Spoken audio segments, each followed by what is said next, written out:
very surface, a simplistic way of knowing the Imam.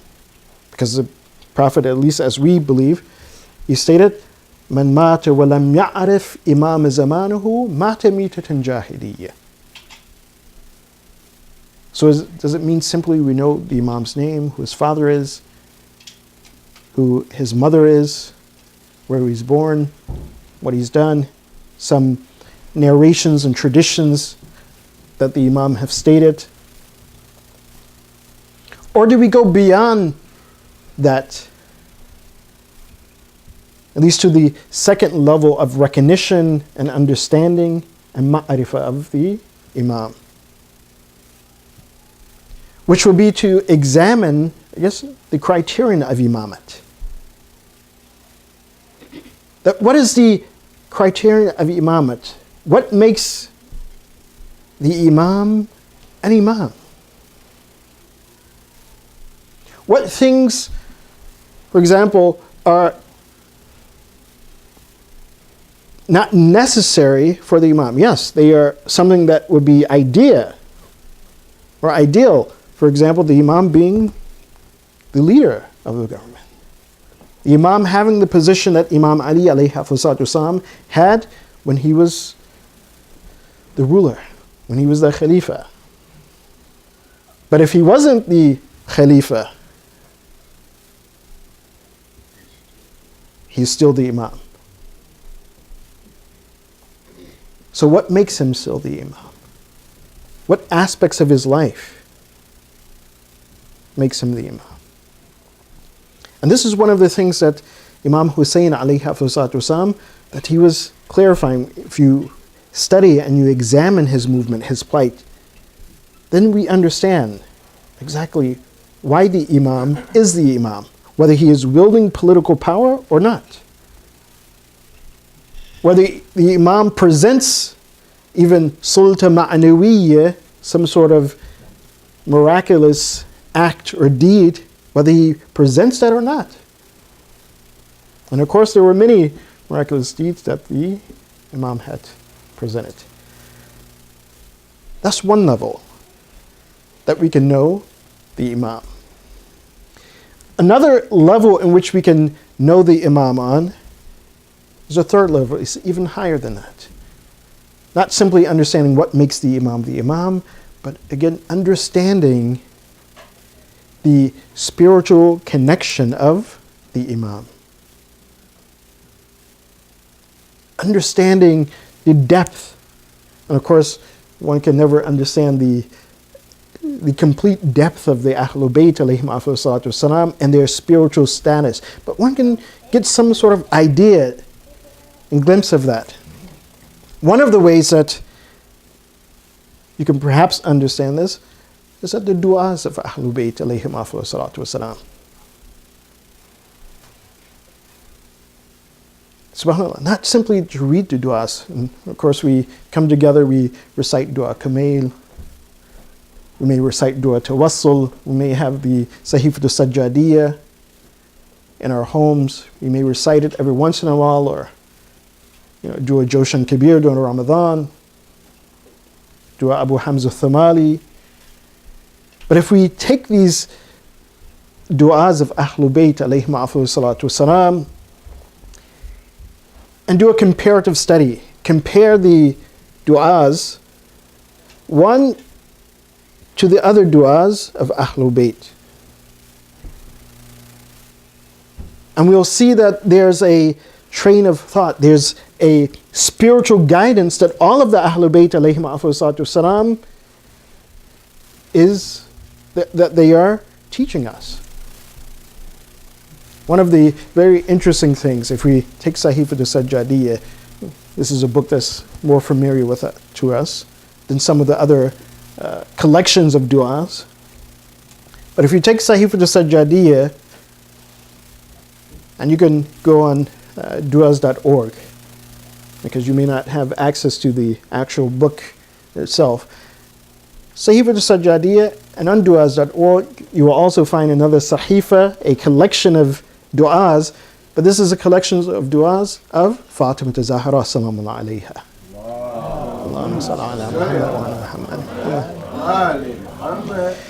And do a comparative study between the collections of du'as of Fatima Zahra Salamullah alayha and Imam Sajjad, who will be the grandson of Fatima Zahra Salamullah alayha. And you will see the connection between the du'as of Fatima Zahra and the du'as of Imam Sajjad. You will see at times that some of the du'as of Fatima Zahra, they may be short and brief, and that actual dua comes in the du'as of Imam Sajjad in Sahifatul Sajjadiyya, and he expounds upon them. They are extended. This shows you that, again, one, that yes, there's no doubt that Imam Sajjad, he is from that lineage of learning and teaching and understanding how to communicate with Allah subhanahu wa ta'ala. And this is something that also within the hadith of Ahlul Bayt alayhim afdalus wasalam, that they explain that the Quran is Allah subhanahu wa ta'ala communicating with us, but when we supplicate to Allah subhanahu wa ta'ala, we are communicating with Allah subhanahu wa ta'ala. So they're teaching us how to communicate with Allah subhanahu wa ta'ala. And this leads us to another comparative study that we should also do. And that is to take the du'as of Ahlul Bayt alayhim afdalus wasalam and put them beside the Quran. And we'll see the communication between Allah subhanahu wa ta'ala and the servants of Allah subhanahu wa ta'ala.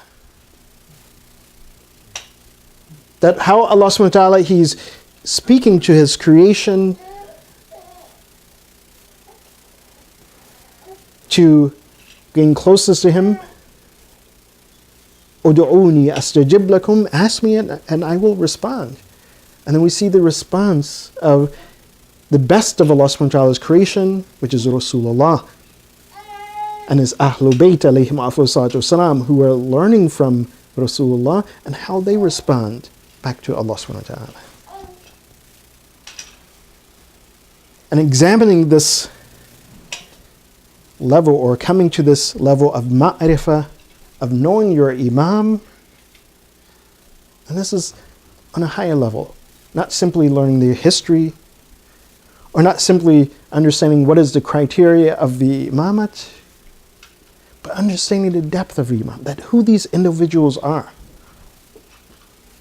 And what favor Allah subhanahu wa ta'ala has placed upon them, as Allah subhanahu wa ta'ala, He points out the leadership of the prophets and those who walk in the footsteps of the Prophet. They say, yes, in nahnu illa basharun mithlukum. Yes, from the aspect of humanity, yes, we are human beings like you.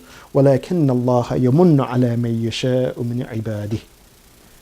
That Allah subhanahu wa ta'ala, He favors among His servants some over others. As Allah subhanahu wa ta'ala, He also points out, and this is correlating with that, He says, أَلَمْ تَرَى من يزكي ألم ترى الذين يزكي أنفسهم بل الله يزكيهم. This is the meaning of the verse itself. It says, have you not seen those who have purified themselves? He says, but rather Allah subhanahu wa ta'ala has purified them. Allah subhanahu wa ta'ala has blessed them with a gift of connecting with Allah subhanahu wa ta'ala.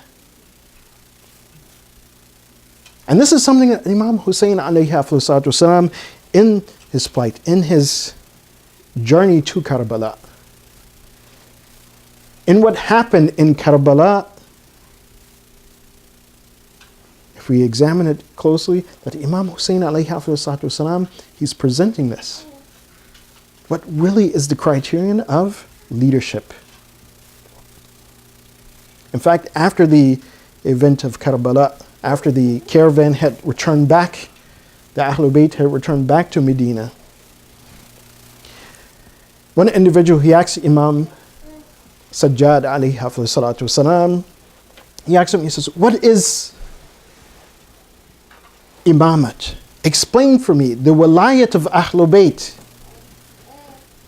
So Imam Zain al-Abidin alayhi salatu wasalam, he said, if you want to understand the depth, and again, this is only a drop in the depth of Ahlul Bayt and the wilayat of Ahlul Bayt alayhi salatu wasalam. He said, if you want to understand the wilayat of Ahlul Bayt, the imamat of the family of Rasulullah, he says, all you would have to do is look in Karbala. He says, and see and understand that in Karbala, what my father did, when he was on the battlefield, and when he was all alone, this is after all of his companions had been martyred. This is after the entire Ahlul Bayt, his family, had been martyred. And Imam Hussein alayhi salatu wasalam, he stood alone. So Imam Zain al-Abidin, he's saying, if you see and understand what happened there, then you will understand the wilayat of Ahlul Bayt. He said, because as my father, as he stood alone, and he was confronted by individuals who wanted to kill him. And as he fought, he said that he fought, he says, some of the people that faced him, he finished them. He defended himself and he took their lives. He says, but some individuals, he did not take their life. He injured them to the point that they would not be able to stand up and to fight with him again. Imam Sajjad, he says, this action of my father, of Hussein ibn Ali alayhi wasalam, he says, this shows the wilayat of Ahlul Bayt. He says, why? He says, because the Imam knows. He said he knew from these individuals, the loins of these individuals, from the offspring of certain individuals, that there will be born someone who would know the rights of the Ahlul Bayt. And that there will be companions of later Imams. He says, and for this reason, he says, everyone who confronted him, he did not kill them. Some he killed and some he injured to the point that they would not be able to fight again. And they remained the enemies of Ahlul Bayt. But their offspring, again, studied, understood, and saw the wilayat of Ahlul Bayt, and they accepted the wilayat. And they became companions of Ahlul Bayt alayhim wasalam. He says, this is the extent of the wilayat of Ahlul Bayt.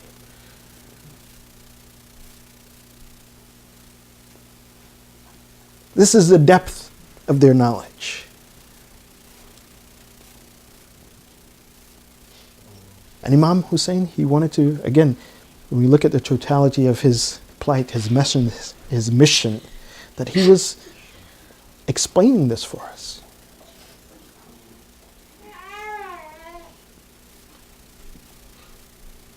And this is despite, and this is why Imam Hussein alayhi wasalam, he went forward to Mecca and then on to Karbala, knowing that what his fate would be. This is something that had been prophesied since the birth of Imam Hussein alayhi salatu wasalam.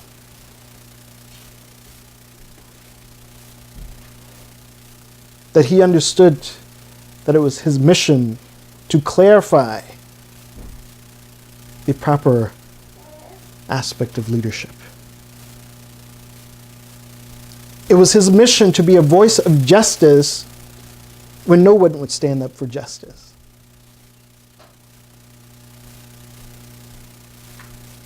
And it's said that when Imam Hussein, he had decided to leave from Medina, that Medina, the people of Medina had fell into a sadness. Because they too had heard the prophecy that Imam Hussein alayhi salatu wasalam would go to Karbala and that he would be martyred in Karbala. It is even reported in the history that even Abdullah ibn Umar, that when he heard that Imam Hussein would be leaving from Medina, He went and he tried to convince Imam Hussein to stay. He says, why don't you stay? But when Imam Hussein says, no, I will go. I will go to Mecca.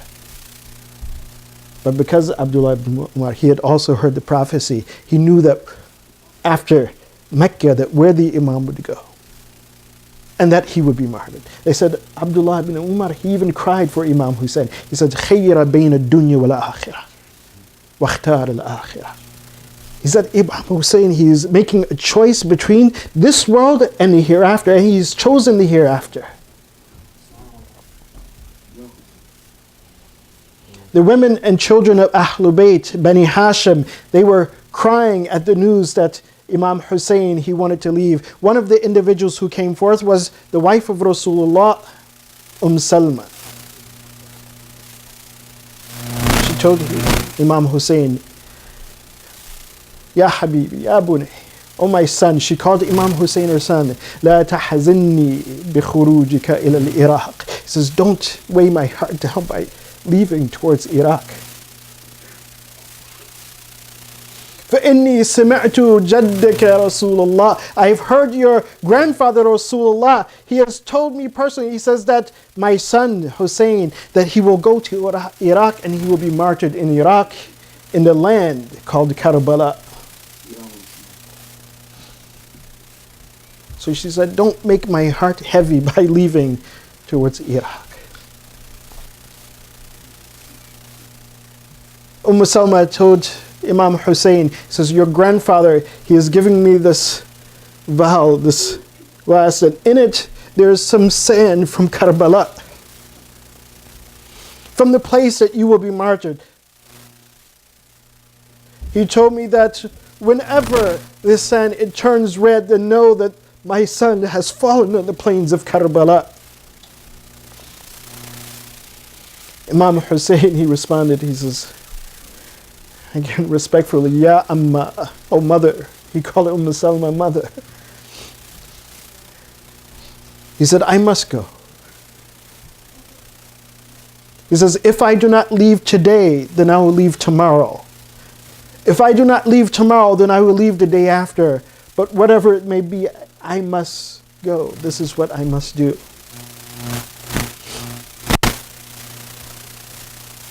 Said at one point that Imam Hussein, he went to the grave of Rasulullah. He went to give his final farewell to Rasulullah. This would be the last time that he would be able to make ziyarah to Rasulullah. This is the last time that Imam Hussein, he would be in Medina. For he would go, as he had mentioned to the women of Bani Hashim, that أنا خارج ولم أعود ولن أعود. I will leave from Medina and I will not return. So it was reported in the Maqtal that Imam Hussein, he went to the grave of Rasulullah, making dua, supplicating to Allah, making his ziyarah to Rasulullah. Assalamu alayka ya Rasulullah. Assalamu alayka ya Jaddi. Making his final farewells. They said as it came close to the morning, Imam Hussein, he laid his head upon the grave of Rasulullah.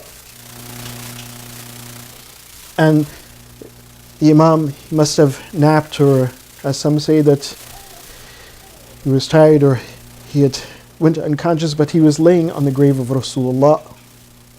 And later he reported that as he laid there, that he had saw Rasulullah. He had come to him in his dream. And when he had come to him, he said to Imam Hussein, Ya Habibi, oh my son, oh my beloved, my dear Imam Hussein. This is the Hussein that the Rasulullah, he would take and place him on his knee. This is Hussein that the Prophet, he would stop his khutbah just to take Imam Hussein. This is the Hussein that the Prophet would put upon his back. He says, oh my dear Hussein, كأني أراك مرملا بدمائك, is as I see you, that you have been martyred, that you're lying upon the plains of Karbala. drenched in your own blood. The Prophet, he told him, Ya Habibi, Inna abaka wa ummaka wa akhaka mushtaquna ilayk. He says, oh Hussein, your father, Ali, your mother, Fatima Zahra, your brother, Al-Hasan al-Mujtaba, that they are all waiting for you. They're waiting for you to come. Hasten to the will of Allah subhanahu wa ta'ala. That Imam Hussein, thereafter, he rose, he gathered his Ahlul Bayt, and he left from Medina towards Mecca to make his Hajj, but as we know that his Hajj had to be cut short because even the enemies of the Imam, of the Ahlul Bayt, that in the most sacred place where one should not even scratch, that they would not kill a lice that is on their hands, that they were plotting to kill Imam Hussein at the Haram of Allah, at the Kaaba of Allah. So his Hajj was cut short, where he moved on to Karbala, and there he was martyred. Inna lillahi wa inna ilayhi raji'un. وَسَيَعْلَمُ الَّذِينَ ظَلَمُوا أَيُّ مُنْقَلِبٍ يَنْقَلِبُونَ. Allah, by the right of this Majlis al-Husayniyya, اغفر ذنوبنا, forgive our sins, واستر عيوبنا, and cover our shortcomings, وارحم أمواتنا, and shed your mercy upon our deceased ones, واشفي مرضانا, and cure those who are ill and sick among us, among our family members, among our friends. وَقْضِي حَوَائِجَنَا, and grant us our needs. وَعَجِّلْ فَرَجَ مَوْلَانَا صَاحِبَ الْعَصْرِ وَالزَّمَانِ وَجَعَلْنَا مِنْ أَعْوَانِهِ وَأَنصَارِهِ وَالْمُسْتَشْهِدِينَ بَيْنَ يَدَيْهِ وَتَحْتِ لِوَائِهِ, and hasten the reappearance of Imam al-Zaman. Make us among his helpers, his companions, and those who will sacrifice our lives for him. Inshallah, for the welfare of the Ummah, for the welfare of those who have prepared this majalis, and those who are attending the majalis, and for the Muslimin and Mu'minat, Muslimin and Muslimat, Mu'minin and Mu'minat in general. Amma yujib. Bismillahir Rahmanir Rahim. Amma yujibu al-mudtarra idha da'ahu wa yakshifu as-su'. عَمَّن يُجِيبُ الْمُضْطَرَّ إِذَا دَعَاهُ وَيَكْشِفُ السُّوءَ عَمَّن يُجِيبُ الْمُضْطَرَّ إِذَا دَعَاهُ وَيَكْشِفُ السُّوءَ عَمَّن يُجِيبُ الْمُضْطَرَّ إِذَا دَعَاهُ وَيَكْشِفُ السُّوءَ عَمَّن يُجِيبُ الْمُضْطَرَّ إِذَا دَعَاهُ وَيَكْشِفُ السُّوءَ. صلى على محمد وآل محمد. اللهم صل على محمد وآل محمد.